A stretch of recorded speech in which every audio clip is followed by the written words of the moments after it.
ये कहानी तो ऐसी खिलाड़ी लड़कियों की है जो प्राइवेट टॉयज बेचकर अपना घर चलाती है और ये प्राइवेट टॉयज बेच कर ये देश की सबसे अमीर औरतें बन जाती हैं। पर क्या हो जब इनके फैमिली को पता चले कि ये टॉयज बेचती है, तो ये हम आज की इस मूवी में देखने वाले हैं। कहानी की शुरुआत एक खूबसूरत औरत से होती है जिसका नाम वीना था। वीना एक शादीशुदा और कामकाजी औरत थी। उसके घर में वो हर चीज थी जिसके सपने हर औरत देखती थी। वीना की एक 6 साल की बेटी हायू थी और वीना के पति का नाम सौम था। वीना का ज्यादातर ध्यान काम पर रहता था, जिस वजह से वो अपने परिवार को ज्यादा टाइम नहीं दे पाती थी। वीना के पड़ोस वाले अपार्टमेंट में एक गर्म जवान लड़की रहती थी और उस लड़की का नाम नियो था। वीना को अक्सर नियो लिफ्ट में मिलती थी और दोनों के बीच कोई बात नहीं होती थी। नियो खुले विचारों वाली लड़की थी, जिस कारण वो वीना को बिल्कुल भी अच्छी नहीं लगती थी। अब चलते हैं वीना के ऑफिस में। वीना एक बड़ी सी टॉय कंपनी में काम करती थी जो सिर्फ और सिर्फ बच्चों के लिए टॉयज बनाती थी। वीना इस कंपनी में मार्केटिंग का काम संभालती थी और उसके काम से कंपनी बहुत खुश थी। वीना का पति सॉन्ग एक यूनिवर्सिटी में प्रोफेसर था। ना तो वो अपने काम से खुश था और ना ही उसके स्टूडेंट्स उसके पढ़ाने के तरीके से। दूसरी तरफ वीना अपना ज्यादा से ज्यादा समय ऑफिस में बिताती थी और उसके काम से खुश होकर उसका बॉस उसे प्रमोशन देने का फैसला करता है। वो वीना को बताता है कि कल कंपनी की मीटिंग होगी और मीटिंग के बाद तुम्हें प्रमोट कर दिया जाएगा। अपने प्रमोशन की बात सुनकर वीना बहुत खुश होती है क्योंकि वो कई सालों से इसके लिए मेहनत कर रही थी। वैसे वीना और सॉन्ग के बीच कुछ भी ठीक नहीं चल रहा था। सॉन्ग वीना के पास जाने की जितनी भी कोशिश करता था, वीना उससे उतना ही दूर हो जाती थी। सॉन्ग को वीना का प्यार नहीं मिल पा रहा था, जिसके कारण वो उदास रहने लगता है। अगले दिन वीना और उसकी बेटी हायू साथ साथ घर से निकलती है। वीना अपने ऑफिस जाने वाली थी और हायू अपने स्कूल जा रही थी। इस बार वीना को फिर से लिफ्ट में नियो मिलती है और उसकी खूबसूरती देखकर वो अंदर ही अंदर जल जाती है। लिफ्ट से बाहर आकर वो जल्दी जल्दी गार्ड से अपना पार्सल लेती है और फिर सीधा अपने ऑफिस में आती है। आज कंपनी में एक मीटिंग थी और इस मीटिंग के बाद वीना को प्रमोशन मिलना लगभग तय था। मीटिंग के दौरान वो अपना पार्सल खोलकर कंपनी को नए टॉयज दिखाती है, मगर ये सभी प्राइवेट टॉयज थे जो सिर्फ और सिर्फ लड़कियों के लिए थे। वीना को कुछ समझ नहीं आ रहा था कि उसके पार्सल में ये सब टॉयज कहाँ से आए। बेचारी वीना कहाँ आज प्रमोशन के सपने देख रही थी और कहाँ आज उसे धक्के मारकर नौकरी से निकाल दिया गया था। घर जाते जाते वीना का ध्यान अपने पार्सल के एड्रेस पर जाता है, जिसे देखकर वो बहुत हैरान होती है। दरअसल ये पार्सल नियो का था, जिसे गार्ड ने गलती से वीना को दे दिया था। वीना जल्दी जल्दी नियो के घर जाकर उसे उसका पार्सल देती है और गुस्से में आकर उसे भला बुरा भी कहती है। वीना उससे पूछती है कि तुम्हारे तो बहुत सारे बॉयफ्रेंड हैं, फिर भला तुम ये टॉयज की क्या करती हो। इसके जवाब में नियो से बताती है कि मैं एक शॉप चलाती हूँ और मैं अपने शॉप में ये सारे टॉयज बेचती हूँ। मगर वीना को उसकी बातों पर यकीन नहीं होता और वो उसे गंदी औरत कहकर वहाँ से चली जाती है। कुछ दिनों बाद नियो को वीना एक बार में मिलती है। नौकरी चले जाने के कारण वीना उदास रहने लगी थी और अब उसने दारू से दोस्ती कर ली थी। उसके पास आकर नियो उससे कहती है कि मैं गंदी औरत नहीं हूँ, मैं सिर्फ अपनी शॉप चलाती हूँ। उसकी बात सुनकर वीना उसका मजाक उड़ाने लगती है और खुद को सच्चा साबित करने के लिए नियो उसे अपनी शॉप में लेकर आती है। नियो की शॉप में बहुत सारे टॉयज थे, जिन्हें देखकर वीना हैरान होती है और फिर चुपचाप वहाँ से चली जाती है। अगले दिन सुबह दोनों फिर से मिलती है और वीना नियो से कहती है, मैं नहीं मानती कि कोई भी लड़की तुम्हारी शॉप पर आती होगी, तुम्हारे टॉयज बेकार है, कोई भी लड़कियाँ इसका इस्तेमाल नहीं करना चाहेगी। लेकिन नियो उससे कहती है, तुम गलत हो, हमारे शहर में ऐसी बहुत सारी लड़कियाँ हैं जो मेरे टॉयज इस्तेमाल करना चाहती हैं, लेकिन वो झिझकती हैं। अब दोनों लड़कियों के बीच बहस शुरू हो गई थी और इसी बहस में वो एक शर्त लगा लेती है। शर्त ये थी कि अगर नियो अपनी बात सही साबित कर दे तो बदले में वीना भी उसके टॉयज इस्तेमाल करेगी। थोड़ी ही देर बाद वो दोनों एक पार्क में पहुँचती है और वहाँ कई टॉयज रखकर उस पर नजर रखने लगती है। पार्क में कई लड़कियाँ नियो के टॉयज देखती है, लेकिन वो उन्हें फेंक देती है। टॉयज का हाल देखकर वीना नियो का मजाक उड़ाने लगती है, मगर नियो उससे कहती है कि पार्क एक खुली जगह है, इसीलिए लड़कियां टॉयज फेंक रही हैं। इसके बाद वो लड़कियों के बाथरूम में टॉयज रखती हैं और थोड़ी ही देर बाद लड़कियां सभी टॉयज ले जाती हैं। दोनों के बीच जो शर्त लगी थी वो नियो ने जीत ली थी। अब शर्त के अनुसार वीना को भी नियो के टॉयज इस्तेमाल करने थे।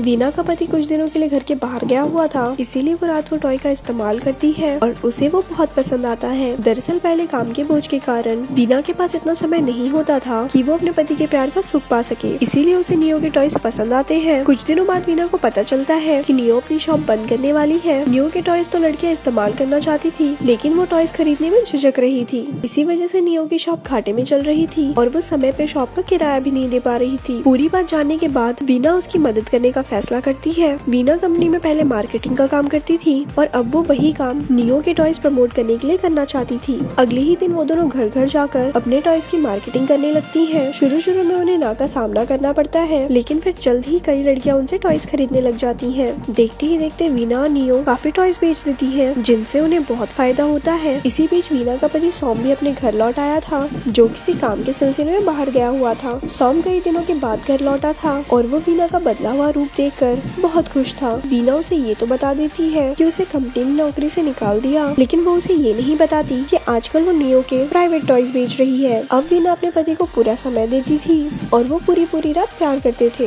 एक दिन नियो एक नया तरीके का सामान पहनती है। ये सामान म्यूजिक की आवाज सुनते ही अपना काम शुरू कर देती थी, जिसके बाद ये पहनने वाली लड़की की तन बदन में आग लग जाती थी। इसी बीच नियो के पास वीना आती है और वो उसे भी ये ट्राई करने को बोलती है। नियो की बात मानकर वीना जल्दी वो ट्राई कर लेती है। अब वो जैसे ही उसे ट्राई करने लगती है तभी उसे उसके पति सॉम का फोन आता है। सॉम उसे हायू के स्कूल जाने को कहता है क्योंकि वो खुद किसी काम में फंस गया था। स्कूल में हायू का मैच था और वीना जल्दबाजी में वो नया टॉय पहनकर वहाँ पहुँच जाती है। मैच के दौरान हर जगह म्यूजिक चल रहा था और म्यूजिक की आवाज सुनकर वो टॉय अपना काम शुरू कर देती है। अब वीना मुश्किल से अपने आप को संभालती है क्योंकि उसे पता था कि अगर वो खुद को संभाल ना सकी तो उसे सबके सामने शर्मिंदा होना पड़ेगा। इसी दौरान एक दिन वीना के मेड के हाथ वीना के प्राइवेट टॉयज लग जाते हैं। वो एक टॉय उठाकर बाथटब में उसे इस्तेमाल करने लग जाती है। ये टॉय बिजली से चलने वाला था। मेड के लिए ये टॉय बिल्कुल नए थे और वो बिजली का झटका खाकर सीधा हॉस्पिटल पहुंच जाती है। वैसे वीना और नियो नए टॉयज की खोज करती रहती थी ताकि लड़कियों की दिलचस्पी उनके टॉयज में बनी रहे। एक दिन वीना एक औरत को कमर पे बांधने वाला एक टॉय दिखाती है, मगर उस औरत को वो टॉय बिल्कुल भी अच्छा नहीं लगता और वो वीना को धक्के मारकर घर से बाहर निकाल देती है। कुछ महीनों बाद वीना और नियो एक नए टॉय की खोज करती है। वो अपना नया टॉय बड़े लेवल पर लॉन्च करना चाहती थी और इसके लिए वो एक मॉल में एक प्रोग्राम करती है। इसी दौरान सॉन्ग भी मॉल में आ जाता है और उसे वीना के नए काम के बारे में पता चल जाता है। अपनी बीवी को प्राइवेट टॉयज की मार्केटिंग करते देख उसे बहुत दुख होता है और वो उसे सारे रिश्ते नाते तोड़ देता है। 3 महीनों बाद वीना और नियो ने टॉयज बेच कर बहुत नाम कमा लिया था। वीना अब एक नए घर में अकेले रहने लगी थी और हायू कभी उससे मिलने आया करती थी। सॉन्ग ने अभी भी वीना को माफ नहीं किया था। वो तो बस हायू की खुशी के लिए उसे वीना से मिलवाने ले आया करता था। उसने हायू को अपने साथ ही रखा था क्योंकि वो नहीं चाहता था कि हायू को वीना के नए काम के बारे में पता चले। एक दिन सॉन्ग वीना को बताता है कि मैं और हायू कल दूसरे शहर जा रहे हैं। वीना सॉन्ग को रोकना तो चाहती थी, लेकिन उसे पता था कि सॉन्ग उसकी बात नहीं मानेगा। अगले दिन सॉन्ग और हायू दूसरे शहर जाने की तैयारी शुरू कर देते हैं, जबकि वीना उस समय एक अवार्ड शो में थी। शो के दौरान उसे एहसास होता है कि आज अगर वो अपने परिवार को नहीं रोक पाई तो वो उन्हें हमेशा